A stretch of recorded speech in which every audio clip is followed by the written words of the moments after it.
So ఒకసారి మనం ప్రస్తుతం లావణ్య వాళ్ళ ఫాదర్ తో కూడా మాట్లాడు, ఎందుకంటే ఇప్పటిదాకా అయితే మీరు ఎక్కడ ఇంటరాక్ట్ కాలేదు.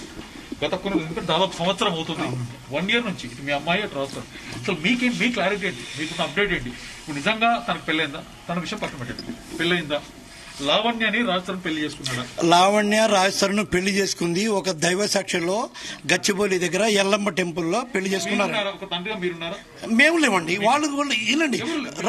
రాజస్థాన్ అనే అతను ఏమన్నాడంటే సింపుల్ ఇట్లా చేసుకుందాము, తర్వాత అయిపోయినప్పుడు అందరి సమక్షంలో గ్రాండ్ గా చేసుకుందాము అని రాజస్థాన్ అన్నాడు.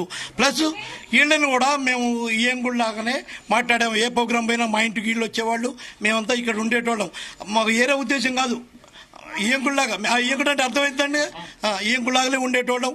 లాస్ట్ తను యుఎస్ వెళ్తుంటే కూడా అందరూ స్వాగతించి ఎయిర్పోర్ట్ దాకా వెళ్ళొచ్చాక అంతా ఆడ ఎక్కడ ఏదో సంథింగ్ కొంచెం జరిగింది, అది ఇష్యూ అయిపోయింది. దానికి మా పాప కూడా వెళ్ళి దానికి సంబంధించిన అన్నీ కూడా కోర్టుకి సబ్మిట్ చేసేసింది. అర్థమైందండి. వాళ్ళు అత్తమామలాగా వచ్చి ఉంటే నేనే దగ్గరుండి స్వాగతించేవాడిని. ఒక 10 మంది టేక్ కేర్ అని వీళ్ళు అంటున్నారు.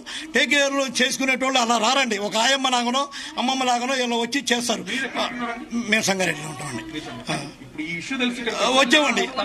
వచ్చేవండి. అయితే ఏమైంది, వాళ్ళు మా వాళ్ళు అంటే మేము ఆరాంగా లోపల సాగుతామండి. వాళ్ళు అలా రాలేదు కదా.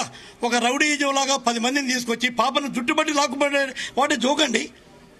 పైనుంచి ఆడపడుచులని కూడా చూడకుండా ఇప్పుడు పిఎస్లో ఉన్నారండి. మీరందరూ కూడా అడిగితే అందరినీ చూపిస్తున్నాను. ఒక ఎట్లా పడితే అట్లా ప్రైవేట్ స్పాట్లో ఎట్లా పడితే అట్లా చేస్తుడు ఏమో చూకండి. ఇన్ని సంవత్సరాలు మాకు పరిచయం ఉంది. ఆమెను కానీ ఈయన కానీ కనీసం నేను టచ్ చేయలేదు తెలుసండి. ఎందుకంటే అంతా ఫ్యామిలీ అని చెప్పి మంచిగా చేసుకున్నాం.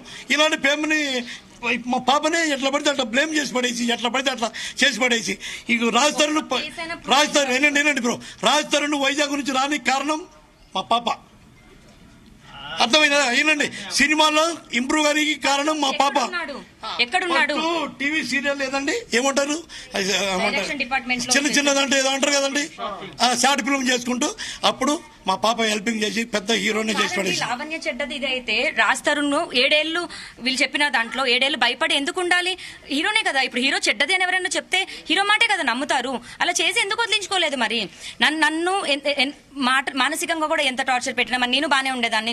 నేను షార్ట్ ఫిల్మ్స్ చేసుకున్నాను. తనకు వద్దు అన్న దగ్గర నేను ఆపేసుకొని ఇంటి పనులే పెట్టుకొని చూసుకుంటూ ఉన్నాను. ఈ రోజు కూడా నన్ను నోరు తెచ్చి అడుగున్నాను ఏదైనా చేసేదాన్ని. మొన్న కూడా ఫోన్ చేపించి రమ్మనండి, సారీ చెప్పాను, ఒక్కసారి పోనీ కలిసి మాట్లాడుకుంటే అయిపోద్దేమో అని. దాడి అన్నది కరెక్ట్ కాదు. నా పైన దాడి చేశారు.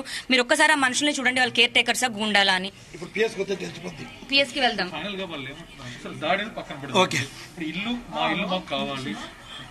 అది కూడా కోర్టులోనే చేద్దామండి. ఎందుకంటే పొజిషన్ నా దగ్గర ఉంది. అది కూడా కోర్టులోనే చెప్పమనండి. కోర్టు తీర్పు ఇచ్చిన తర్వాత